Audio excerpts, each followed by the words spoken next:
Hello and welcome to the seventh episode of FPL Escapades and our very first video blog. As discussed in the last episode, we are back with an in-depth overview of the Double Game Week 30 plus. This is the first time ever that our so-called podcast FPL Escapades we've been able to discuss FPL at length rather than talking about world football. Guys, welcome back. I hope you are all excited, and it's been a while that I've had to pull my hair like I have had to in the last couple of days after it is sure that Double Game Week is coming our way. For all of our listeners, thank you for your continued support and all of your valuable feedbacks as well. In this episode, we'll be looking at the chip strategy that me, myself, Anand, and Akshay would be going towards Double Game Week 30 plus with a couple of essentials, differentials, cheapies, captain picks, and also our predictions as to which player and which position might give us the maximum result going into Double Game Week 30 plus and also moving forward. Akshay, excited to start your journey back on the top of mini leagues? Absolutely, I've been raring to go ever since FPL shut down due to the coronavirus pandemic. And I think personally, FPL has done really well to give the unlimited transfers, and that has kept the managers engaged into the game. So the FPL community is really buzzing right now. Definitely. I really feel rejuvenated, and I think that I believe now I have a chance to catch up with a couple of my friends in the mini league as well. Anand, how's it looking? How's your team looking? And are you all set to go? Yeah, absolutely. Like Akshay and you yourself said, I think the return of FPL is really exciting, and of course the return of the Premier League was really amazing that FPL came back. Also the football. So yeah, just look forward to it. Yeah. Yeah, definitely. I'm looking forward to it as well. And I'm sure all of the fantasy managers have their juices raring to go and they can't wait for June 17 and for restarting of all the matches as well. So for our listeners, I'll just walk them through our line of this video blog as well as our podcast, our points of discussion. We'll first be discussing about the chip strategy going forward. And since me, Anand, and Akshay all have various chips remaining in our FPL accounts, me personally, I don't have a wild card or a triple captain. And then we'll start discussing the strategies and the players to look at as well. So, boys, as you can see, I don't really have a wild card or a triple captain. My personal strategy is definitely to use unlimited transfers, even though I have a lot of players that I'm really happy with in my team, like KDB, Aubameyang, and Trent as well. But unlimited transfers, I still have a lot of dead weight like Shane Long and Stevens to get rid of because of the upcoming fixtures and the double game week as well. I personally feel that I might bench boost into unlimited transfers, but considering I feel like a manager in my position, I feel that even though I can use unlimited transfers and bench boost, I can't really seem to overload my team for with the players of teams who have double game weeks because generally most of the teams going forward into game week 31 plus and 32 plus don't have really good fixtures. So for me, it might be a tricky situation, but I'll definitely use my unlimited transfers looking at the fixtures going ahead. Akshay, triple captain, I don't think really makes a lot of sense. Or since you've already used it on that fabled Sadio Mane injury game week, scoring 3 points. Do you think that are you going to wildcard or free hit or use the bench boost using the unlimited transfer? Yeah, so I am going maximum on the unlimited transfers and planning to load up on the double game week players in my bench boost team. But then it's not going to be 12 players from four teams to be really precise. I'm targeting three City, two Arsenal, three Sheffield, and one Aston Villa perhaps. So that is my template that I'm taking forward, and I'm saving my wild card so that I can cash out from this team next week once we have a better idea of how the teams are lining up and what is the frequency because it's really difficult to know how the teams will come back after such a long break. Yeah, Yes. we'll definitely have a look forward to it. Anand, our chip king with all of his four chips intact. What are your strategies going into the double game week, man? Yeah. I mean, it looks exciting, but when you have all the chips left, it can get a little bit confusing which one to use. Especially because FPL is coming back after a long time, and all the stats in the previous shows, sorry, all the stats in the previous matches do not matter anymore. Kind of like, yeah. So, but yeah, I'm very tempted to use free hit rather than using say the unlimited transfers, which is probably given, which is with all the managers. So I'm more tempted to use free hit because I'm really happy with the team that I have. And if I free hit my team, so in game week 31 plus, my original team will return. So I'm a little tempted to use free hit because I really like my team. Yeah.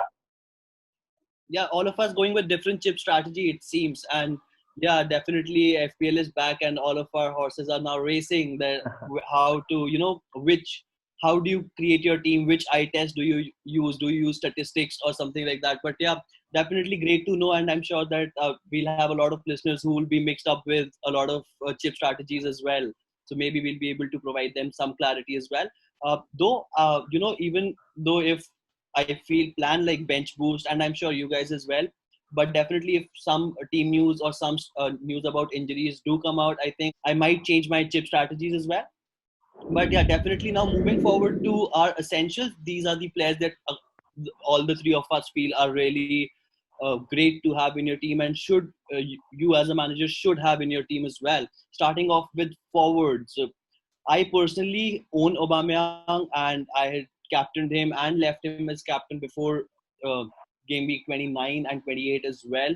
I have I still plan to have him even after I use my unlimited transfers.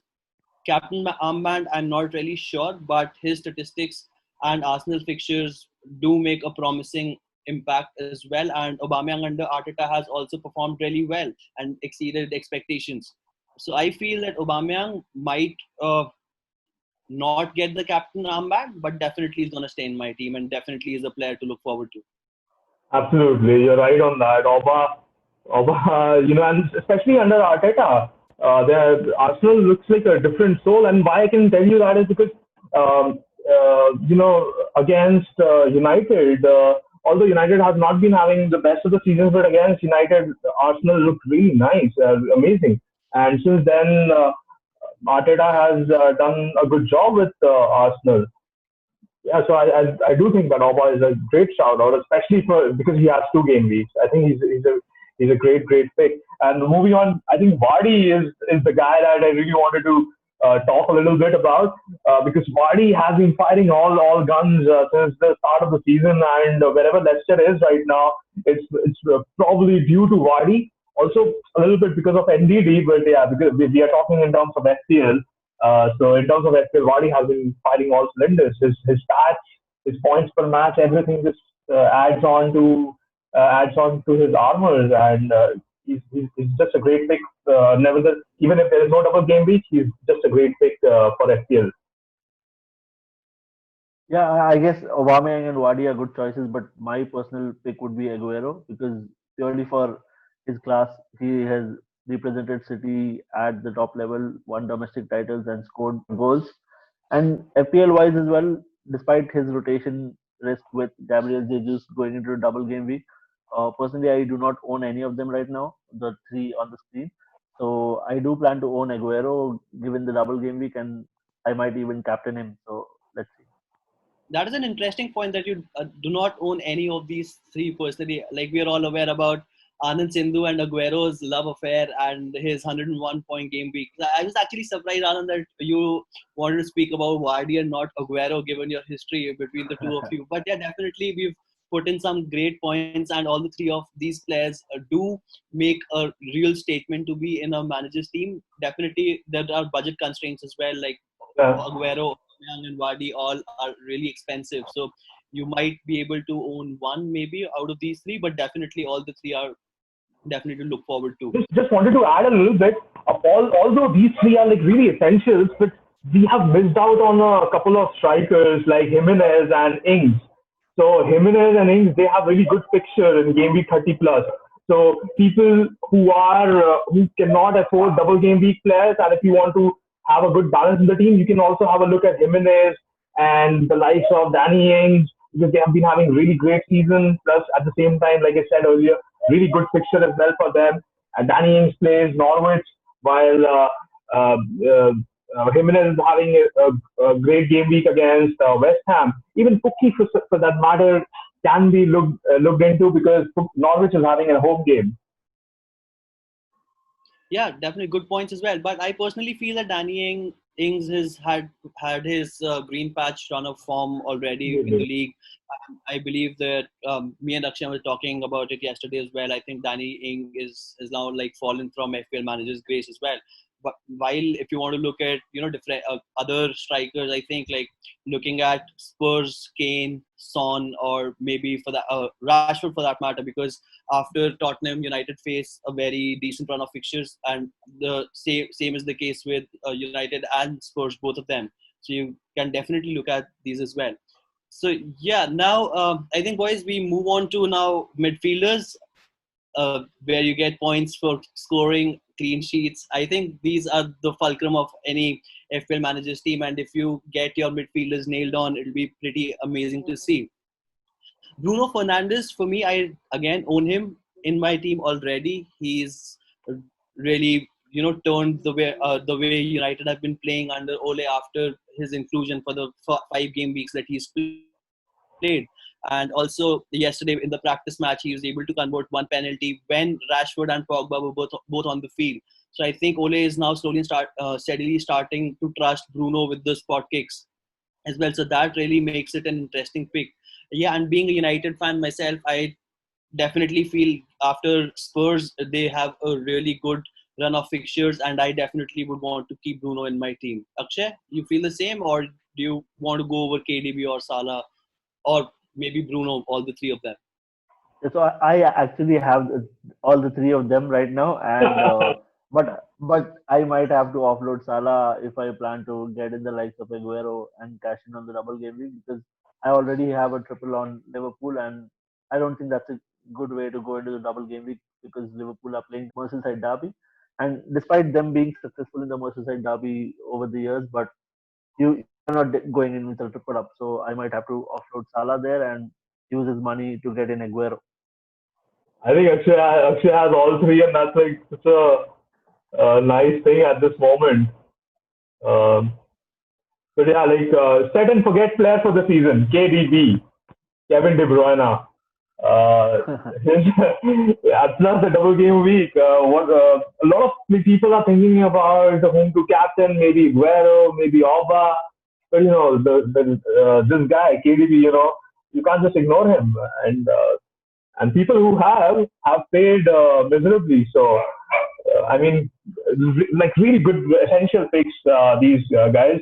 And also just wanted to mention a couple of names.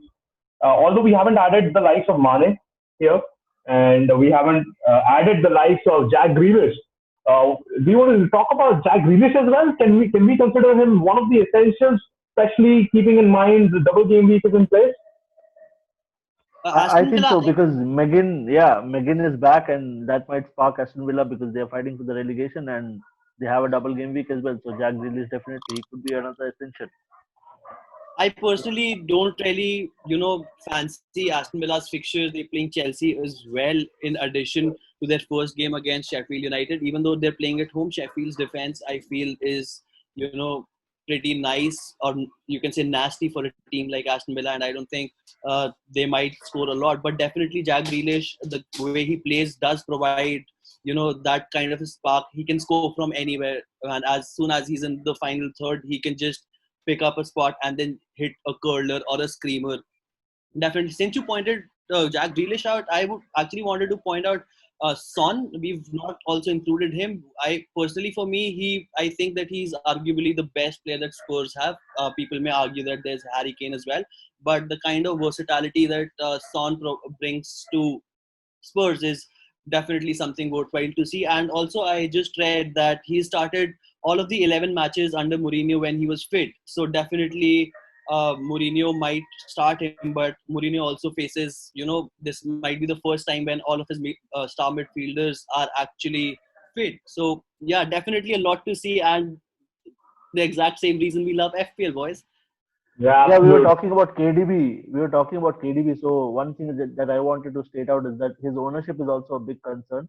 Since he's highly owned by the FPL community, if you don't have him and he ends up filing in the double game week, you are going to be down bad arrows. Absolutely. So What, watch what out for that. Yeah. Yeah, good point, Yeah, yeah. Akshay and Kshitij, especially about Son, because really nice hearing this thing that he's one of Mourinho's favorite, and Mourinho is definitely going to play him probably in all matches whenever he is available. And I'm sure he'll be fit also after completing his military training and everything. Yeah, definitely. I think he might be one of the fittest players on the field right now. So yeah, definitely a lot of midfielders to see. But yeah, now moving on to the defenders. For me personally, Trent is somebody who I have already, through the entirety of the season have banked upon. And I remember his game week where he gave 24 points, and definitely people who haven't owned him have really paid the price. But I'm again, given his ownership, he has been owned by a lot of fantasy managers. But yeah, for me, I already do own him, and he's again a player who's sticking to my team even after unlimited transfers is activated. Yeah, so I already have Trent right now, and I got in Doherty courtesy of the free transfers during the lockdown because I had Ricardo Pereira who suffered a long-term injury, so I had to move him out anyway. Talking about the Lord, that is Lord Lundstrom. Uh, Points per value maximum, galore, goals galore, and assists galore, and fantasy community loves him to the bits. So Lord Lundstrom is something that I am keen on, but right now I do not own him because I have a cheaper defender than Egan. But then since Sheffield United start off the Premier League, so you might get some early team news, and that might end up changing Lord Lundstrom for Egan for me. Yeah, I think great points. The only worry I have about Lord is the same that you have, which is, what if he doesn't start, especially after the signing of Burge. So Yeah. that's the only worry. But in the recent friendly, just 3 4 days back, Lord scored a brace. So again, we just can't ignore this guy. That's how he has transformed into. He's no longer just an FPL asset. He is the Lord of FPL. So the name suggests enough about him, I guess. But yeah, if there are better options, uh, sorry, not better options, but I rather feel if he doesn't start, then yeah, we will have to take that tough call and not have him in the team. But yeah, let's just wait for the team news, and I hope he does because if he is definitely one of the essentials. Now moving on to some really essential goalkeepers for double game week 30 plus. And for me personally, I have not really done well on the goalkeeper front. I own Pope and Martin. Martin is sort of a dead weight as like just like Kane Long.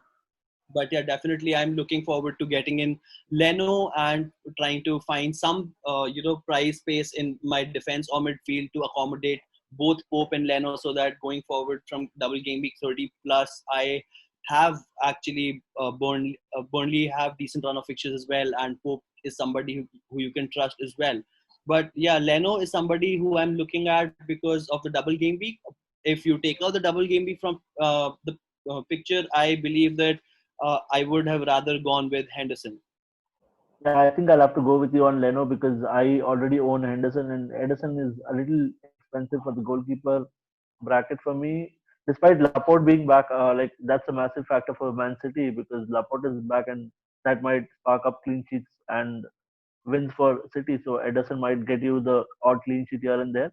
But for me, I think I'll fancy Leno purely because he's just 5 million, and 5 million for a double game week goalkeeper is good for you right Yeah, and I think the only reason we haven't included the likes of David, De Gea, and Allison in this list is because they're really having a very difficult fixture in the game week 30 plus. David faces Spurs and Allison's team faces Everton, which is again a Merseyside derby. So they are difficult matches and probably chances that there might be goals shipping in from both the teams. So in this given scenario or context, I guess Henderson, Ederson, and Leno seems to be the best choices for this game week, especially Henderson. I think he has been topping the goalkeeping chart, just like Akshay has been doing the FPL mini leagues, and he has been in Akshay's team right from day one. So yeah, I think these three are really good options, and like, yeah, that's it. Yeah, good points. And that with that, we round up all of our essentials. And now it is time to look at some really good differentials with ownership of less than 5%. So this is basically a criteria that we at FPL Escapades had set ourselves, that we'll call somebody a differential whose ownership is less than 5% at the time of making this video. Maybe there's a certain turn around for fantasy managers and they start getting these differentials. But yeah, definitely at the time of this recording, any player who's had ownership of less than 5% is being considered as a differential. And for me, I would like to make it a love triangle between Anand Aguero and Gabriel Jesus. Definitely 5 substitutions incoming, and a double game week on the line. I feel that both Aguero and Jesus might get equal or say split playing time. But yeah, the fixtures that Man City have minus Arsenal, the second fixture that they have, I think, even though if Aguero starts as a sort of a stronger striker against Arsenal, I feel that Jesus might, with fresher legs, be able to make a much bigger impact after he's substituted in. His goal and assist per 90 minutes is the best in the league right now. Jesus, for a second striker, look at his stats, man. Goals 10, assists 5. I mean, what a buy he can be for the double game week or game week 30 plus. But I would like to talk about a little bit about Samata. So this pick is a little strange one, but a lot of people are bringing in Samata because Aston Villa has a double game week. Uh, but yeah, again, so Samata can be a really, a different kind of a pick for this, like our section is differential for the game week 30 plus, and he's the lone striker, and he faces a little bit competition from Borja Boston, who was earlier a Swansea striker, and Aston Villa bought him. But because Borja is kind of a second plan, he's a tall guy who likes bringing the ball down from his chest and control, like a hitman kind of a figure. So, but Aston Villa, probably would like to play on the counters, and Samata has space in him. So I feel that Samata would start, and that gives all the fantasy Premier League managers a chance to have a cheap forward who will be playing two matches in one single game week. Yeah, so Samata is definitely starting because Wesley is injured, so that is a nailed-on start for you. But then I'm not really sure why people are overlooking Billy Sharp because he's a Sheffield legend. He just signed a new contract, and even just before the Premier League took a halt, he started the last 5 games and he scored 2 goals there as well. So I personally feel Billy Sharp could be the differential of the double game week. Good points through and through. And like as you said, I personally feel Aston Villa have like tougher fixtures as compared to Sheffield United. So Billy Sharp might be, I might be tilting myself apart from Gabriel Jesus. I might be tilting myself towards Billy Sharp as well. But definitely all the three of them really good picks for differentials. So yeah, moving forward now with the differentials of the midfield, and like the only name that I see and my eye sparkle is David Silva, man, a legend of the game. And, he might be playing for Manchester City and we might be rivals, but we definitely know how to appreciate class when we see it. And it doesn't get better than David Silva playing in his final year at City, the last 9 games. Pep Guardiola might want to give him as many minutes that he can. And we definitely know that any minute that David Silva spends on the pitch has potential returns written all over it.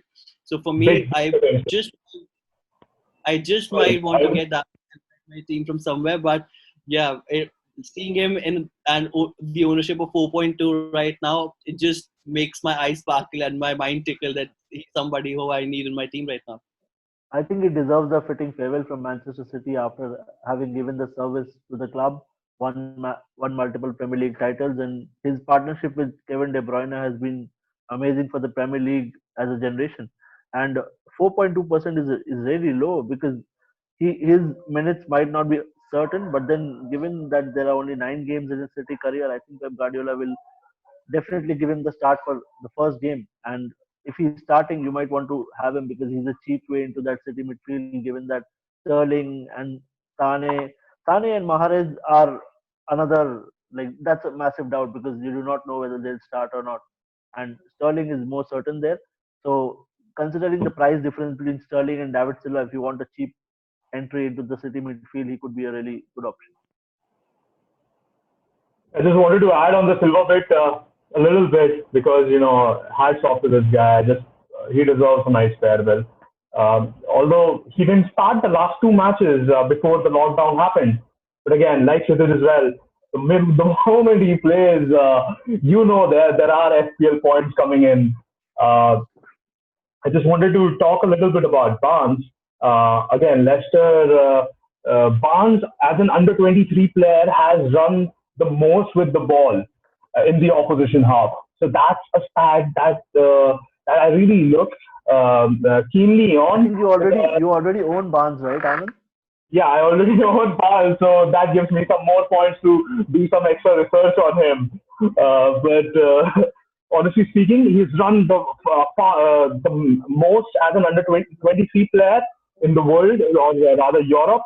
So that's like a stat that I really like because now I understand that when you because eye test is really important, right, guys? So Yeah. always I used to see Barnes running forward with the ball or drifting in and cutting in. But when that stat verified it, that yeah, he is the one who is doing it the most in Europe, I was like kind of relaxed about it. That because when you are running with the ball in the opposition half and the guys are and the defenders are not able to dispossess you, that's like a really good thing to have.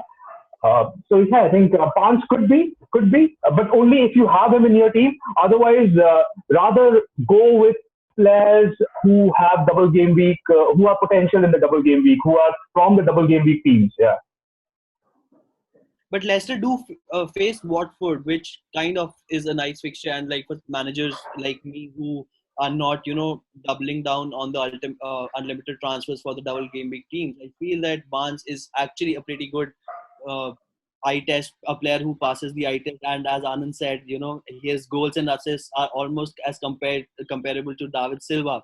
And he's someone who's almost sidestepped Jose Perez in that Brendan Rodgers side. Definitely will be great to see. And yeah, definitely a lot of differentials and kind of like mouth-watering differentials, both of these Barnes and David Silva. So definitely something to look forward to. So now moving Yeah, on to what differentials. Watford versus Leicester is also the Nigel Pearson derby, so that will be really interesting to see because he That'll be would love really to face interesting. Leicester at this time, and we did miss out on El Ghazi because we just put him here because of his very low ownership and at 0.8% having a double game week, and some might not know he was on penalty duties as well before the break, so that yeah. could be something that you have your eye on. Yeah. I mean, Grealish missed that, and after that day, he was removed from the penalties, and El Ghazi was given the opportunity. So yeah, like a really good differential. Look at his ownership. Like at point 0.8, if if he explodes, this Yeah, is point gonna eight and be double game. Really interesting to see. And yeah, given that penalty duties do stay with El Ghazi, it might be points galore as well. I just have my reservations as a manager personally of the Aston Villa games in the double game week. But he does all these do look really good. But for me, I think I might just make room for either David Silva or Barnes in my team. Looking at these.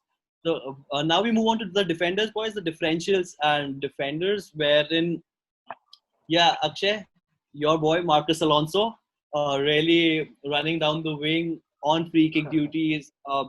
Really stepped up under Frank Lampard as well. And the last three game weeks when football was around, he did play a massive role in Chelsea's victories and in the matches as well. I definitely would want to see him in my team if I can find the money for him. But if not, I already do own Stevens. He is one who made our very own FPL team of the season as well. So I either Alonso, but if I cannot afford him for some reason, I definitely plan on sticking with Stevens because he's also somebody who's has a real low ownership. Has Sheffield have kept 10 clean sheets as well, and he scored 2 and assisted 2 as well. So yeah, that makes up for me as well. Yeah, either Alonso or Stevens for me. Yeah, so Egan is already in my team right now. I bought him in as a differential because he was a very cheap way into the Sheffield United defense, which was racking up clean sheets one after the other. So, and also one particular stat that I was looking on Twitter the other day, that Sheffield United are facing Aston Villa and Newcastle, and those sides are the sides who have conceded the maximum number of goals from set pieces. And Egan is a set piece threat, as you know. So Yeah. I'm expecting a goal from him in this double game week. Yeah, I mean, you guys have just mentioned some really great differential picks for the week. But you know what, Stevens, a lot of people are ignoring him. I don't know why. I mean, probably it's because of his price range, I guess. And this is kind of a little weird because of his price range, people are ignoring him. But he is having a great season. He is Mr. Consistent for Sheffield. He's bombing forward all the time. And I think Stevens is like a really great pick, not just for game week 30 plus, but probably throughout the FPL season, I guess. Yeah, Yeah, fair point. Fair point. That. I have like some concerns about Sheffield's fixtures after game week 31 plus, because then they face United, and then they might face Arsenal and Tottenham, and everybody else should it go should the league continue. So yeah, definitely some tricky picks here and there, but definitely Sheffield United defense throughout this season has been exceptional, be it the defense or the goalkeeper Henderson. We've already spoken about him as well. So, any other points regarding defenders? Any other player? I'm sure like Anand already seems a little sad that we haven't spoken about Aaron Wan-Bissaka and any of the United defenders, because United do, again, like we said, have a decent run of fixtures after this game week. Anand, any eyes or any plans for Wan-Bissaka in your team? Like you mentioned, I mean, all United defenders would be probably differentials. Van Bissaka is having a stellar season. What a season this guy is having. But honestly speaking, I would load up on United midfielders and strikers because they have like a really great option if you want to have cheap midfielders in your team who will be great FPL assets. So yeah, we might be welcoming like sleepless nights over United, but definitely a time to talk about those players come game week 31 plus. So now we move on to our differentials for goalkeepers. Pepe Reina, for me, Aston Villa, since it's a double game week for them, and Pepe Reina has saved penalties and his ownership is pretty low. But for me personally, my strategy would be not to go in for any differential goalkeepers, because my plans are definitely to either keep Pope and go for Leno. So yeah, but for our listeners, I mean, Pepe Reina, definitely an experienced keeper. Aston Villa facing Sheffield United at home. You never know. First game after 3 months, you don't know. It might be scrappy. He might get points for saves. Might get in a penalty save as well. You never know. And since his price is only 4.5 and ownership is 0.8, definitely worth a look. But personally, I'm not going to go for any of the three differentials that we have right here. Yeah, same here. I am personally going safe with the keepers with Henderson and Leno. I am not targeting any of the differential keepers because you do not know after, as you mentioned, after 3 months, you never know, a scrappy goal here and there, and your clean sheet is gone. I mean, yeah, great point, guys. What you guys just said was that I don't want minus 2 points for a keeper to give me in the SPL team. That is what you guys are probably telling. But yes, I was, Pepe can be a differential pick because of a very weird analogy that I have created. So Aston Villa have conceded a lot of penalties. So if you are lucky, and Aston Villa in these two matches, because we know that they have really bad defensive performance, and because of that, if they concede another penalty, because they've already conceded six, and if they concede another, and if Pepe saves it, this could be like a great game week for you guys. But again, Pepe should be in your team if you are finding it difficult to balance, find a good balance in your team, because you guys will be bringing in so many players from the double game week, say Oba, Aguero, even the likes of Sterling if people don't have him. So there'll be a lot of heavyweight players that will be coming in. So then Pepe can be like a rescue. Similarly, Guaita and Dubravka can be a rescue as well because the best two keepers in the double game week are probably Ederson and Henderson, and both Henderson is 5.3 while Ederson is 6. So Guaita and Dubravka can be a really good option for you guys because they are 5.1, and look at the clean sheet record. Their ownership is quite low, and they are having a little bit of they're actually having a really easy game week 30 plus. So, Guaita faces Bournemouth. So, I mean, you can definitely, have a punt on that. So, they look really good, differential options, if considering if you want to have a good balance, if you want to have a good balance of the team. Yeah, good point. Definitely, Crystal Palace going to Bournemouth's home. Really, both of these teams, anything can happen. Might be a nil-nil draw, or you might have penalty saves. But definitely, a safe bet compared to personally for me, Pepe Reina or Dubravka. Crystal Palace going to Bournemouth should be an interesting game. So yeah, that rounds up our differentials for forward through goalkeepers. Now we move on to cheapies for budget players and budget forwards, midfielders, defenders, and goalkeepers as well, going into the double game week 30 plus and forward, depending on the kind of chip strategy that you're using with your unlimited transfers as well. So again, cheapies forward, we have made a criteria of any player who's less than 6 million on FPL for forwards would be considered as a cheapie.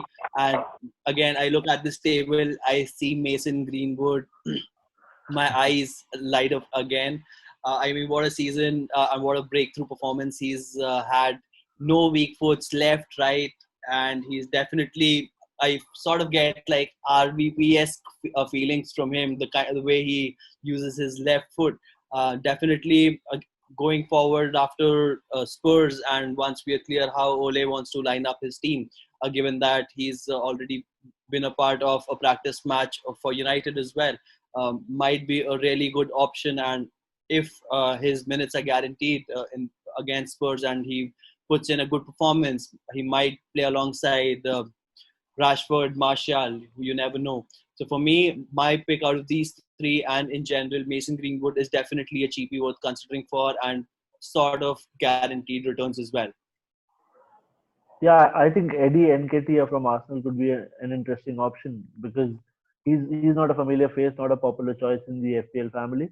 And at 4.4, he's a very cheap option. And the one goal that you see on the screen is the goal that he scored just before the break.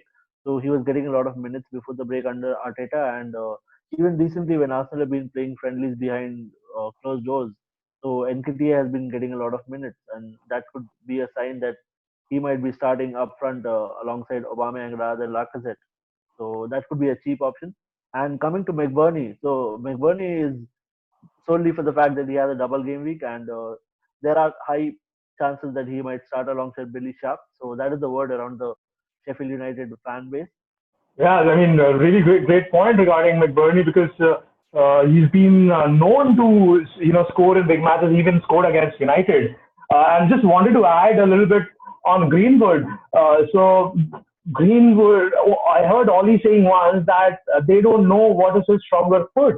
So apart from like Kshitij, you mentioned, which is his finishing is RVPSK, but he's strong with both foot. So like really good future for him. It feels like, but yeah, McBurney I guess is again a very strong pick because he's a nailed-on starter.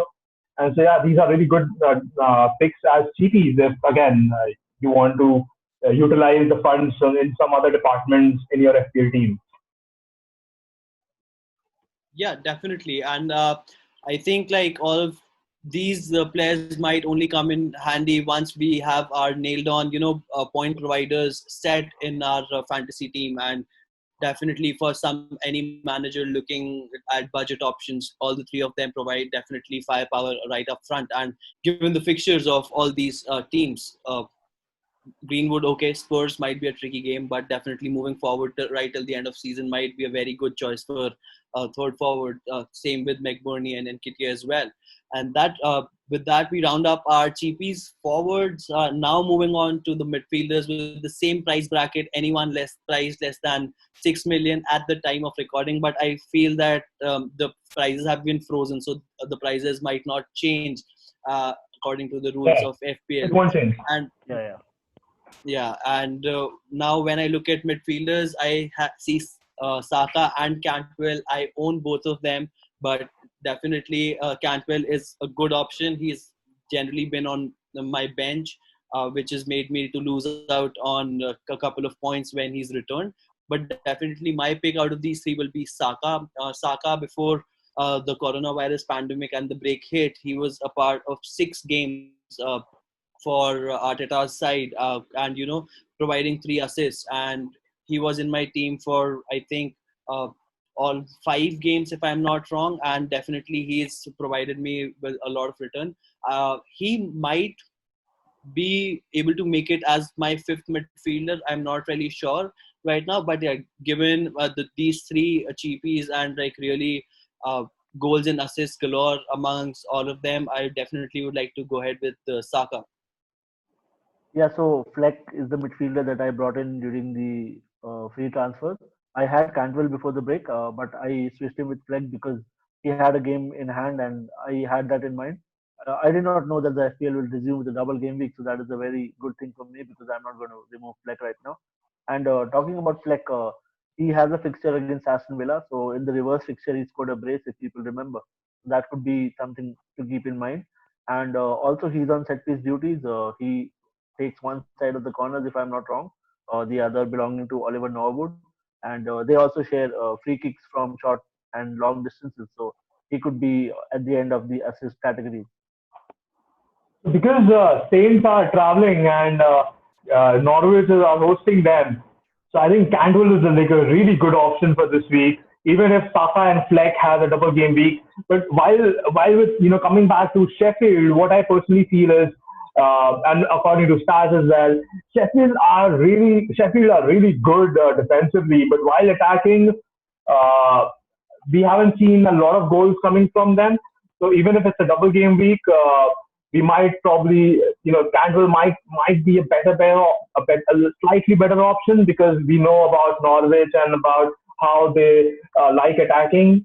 And talking about just adding a little bit about Saka as well. Again, the same thing I felt that how why Cantwell, even if Saka and Fleck has a double game week, why Cantwell slightly, outshines them is because he's having a really, really, really easy fixture compared to the other two.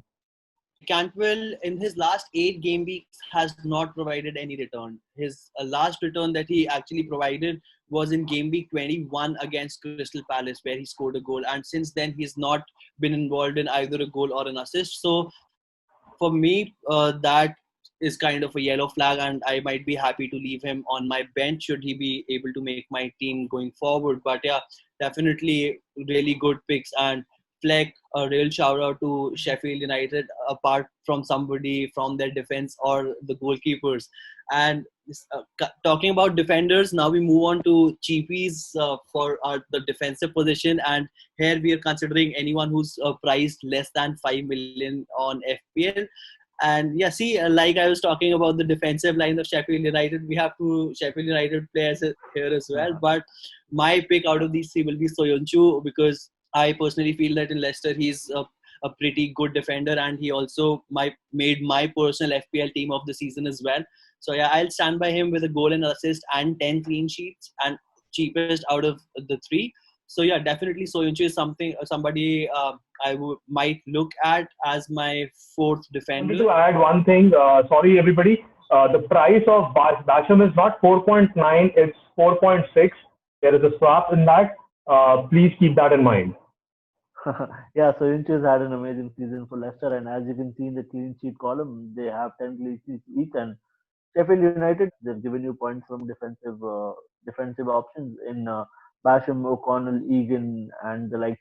So one thing that I was watching about Basham is that he's the second most substituted defender with 8 substitutions. So with 5 substitutions right now, you might see him getting substituted just after the hour mark, and that could see him bagging a clean sheet while the other defenders don't. So that is something you can note it down.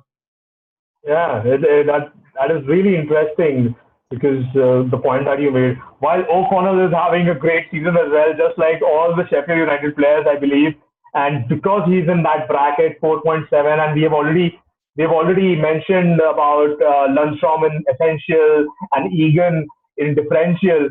I think guys should definitely consider O'Connell as well if you're looking for a cheap defender, and his stats are good enough to back him up. Yeah, sure. But I personally like, after considering, we've seen essentials, we've seen differentials, and now we've seen cheapies. I feel that Basham and O'Connell might, personally for me, might not be able to make my team as a manager, but definitely Sheffield United defense, all of the players definitely worthwhile looking at.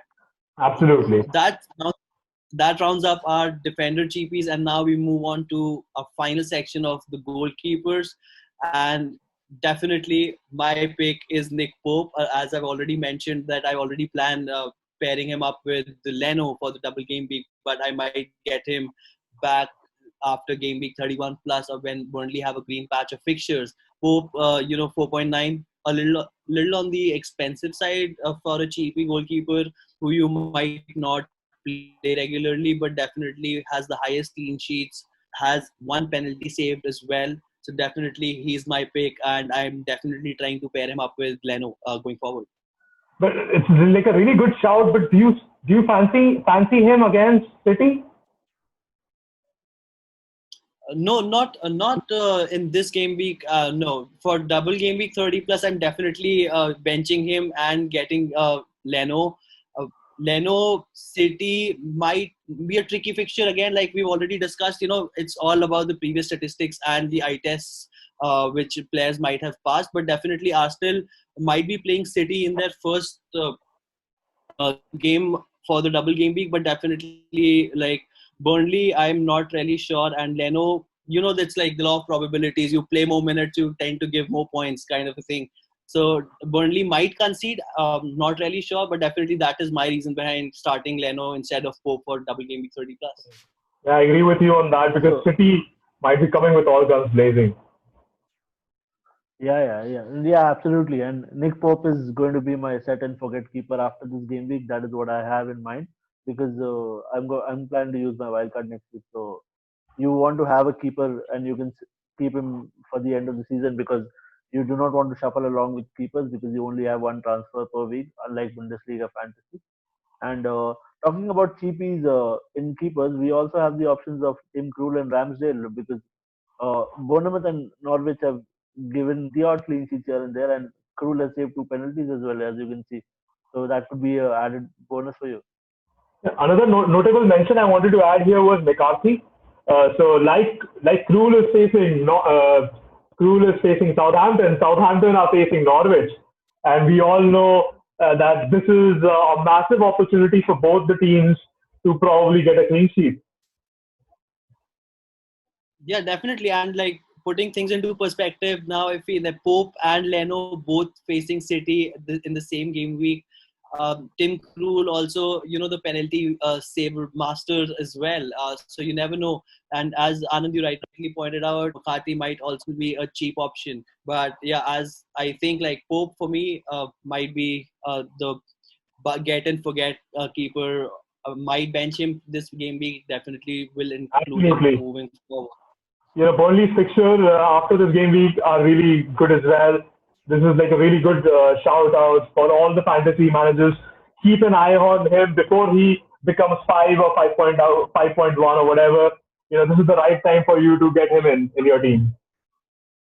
Definitely, well said. And that with that we come to an end of all the players, the differentials, essentials, and cheapies that our listeners and we as panelists are going to consider. Now comes the most important question for the double game week 30 plus, the captain picks.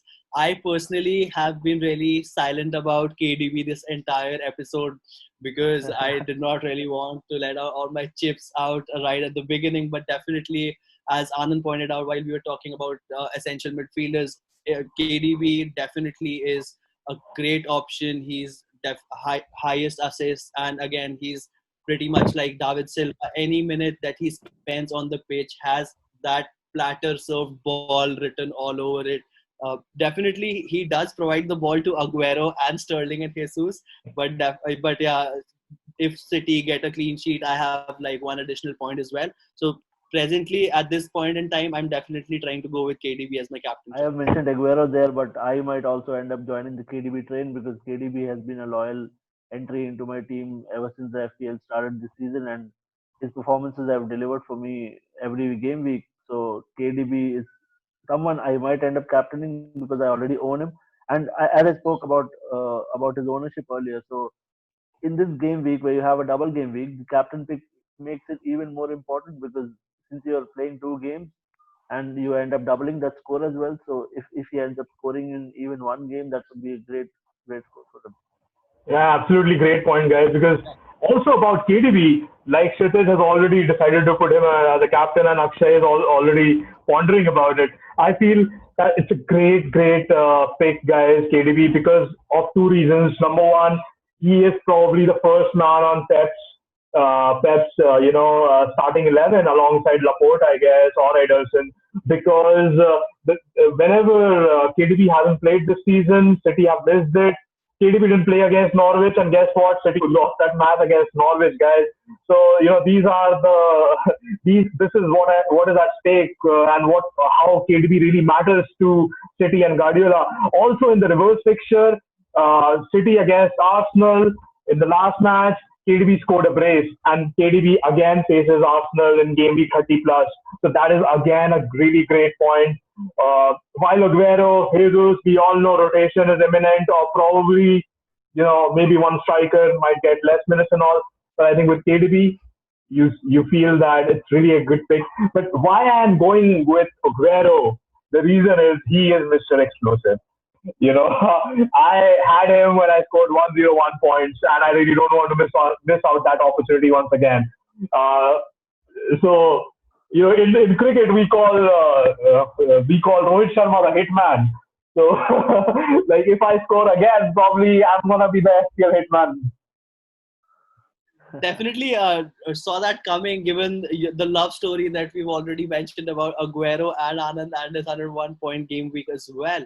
So that rounds up our captain picks for double game week 30 plus. And now we have a special section that wherein our predictions for the highest points in double game week 30 plus. After discussing, boys, the entire podcast, I don't really feel comfortable with the players that I've now, earlier put in the highest FPL scoring for each position. I'm sort of comfortable with Aubameyang. I put in Walker as defender because I already had him in my team. Edison, yeah, because City might keep it, a really tight back line as well. Midfielders, Grealish, I'm not really sure. I'd want it to be KDB since he's my captain pick, and now I'm slowly gradually trying to make up my mind as well. I think, Shiraj, I just wanted to add here the picks that you've mentioned are not bad at all. And even if you ended up, with these options, I think they might and they might have take a really good advantage of the double game week that these guys have. Having said that, I personally feel that Mahrez, this guy, is really not being looked around at all. He has one of the best goal creation ratios in the league. He also has one of the best goal plus assist per 90 minutes ratio as well. So Mahrez is somebody a lot of people are not looking at because they are scared of Pep Guardiola's the rotation policies. Roulette. Roulette. So that's one problem. But apart from that, I think I have chosen Edison like you, Kshitij, and in defender, you know, uh, I don't want to be punished for not picking up Lord. Lord is Mr. Lundstrom. Yeah, so I have put in Laporte is there because I personally feel that he might end up starting both games because City have a solid turnaround between the two games. If no one noticed that they play on Wednesday and the next game is on Monday, so that's a huge gap for players to be given a ample amount of rest. And with Laporte, you might see him being substituted after the hour mark, like he was being rotated just before the lockdown happened, and that could also see him getting bonus points, and he's a bonus point magnet, as you all know. Talking about Raheem Sterling, he started the Premier League off with a hat trick, and this is a new start for him, a fresh start for him, because he was not in a very good run of form personally with City as the others were delivering. You spoke about Mahrez rightfully, and talking about Mahrez, Sane is also another interesting pick because he could be a differential here. And just because Pep Guardiola is known for his rotation, people are rather overlooking Sane and Mahrez, so that could be something to see. You're very well said and good points, both of you guys. And now, like that rounds up our predictions for double game week 30 plus, like each individual player who might provide the most returns. And now looking at post double game week 30 plus, should the season continue till the end, we have, I personally feel that Pope Burnley's fixtures, the run of fixtures are such that Pope might be able to keep a give clean sheets and point saves as well. Uh, Trent, he's again really explosive. He might provide an assist, has corner duties as well, so you never know with him. KDB again might be my, captain and forget kind of a player in midfield. Aubameyang, still explosive, has started more games than Lacazette has, so that definitely puts him in the limelight as well.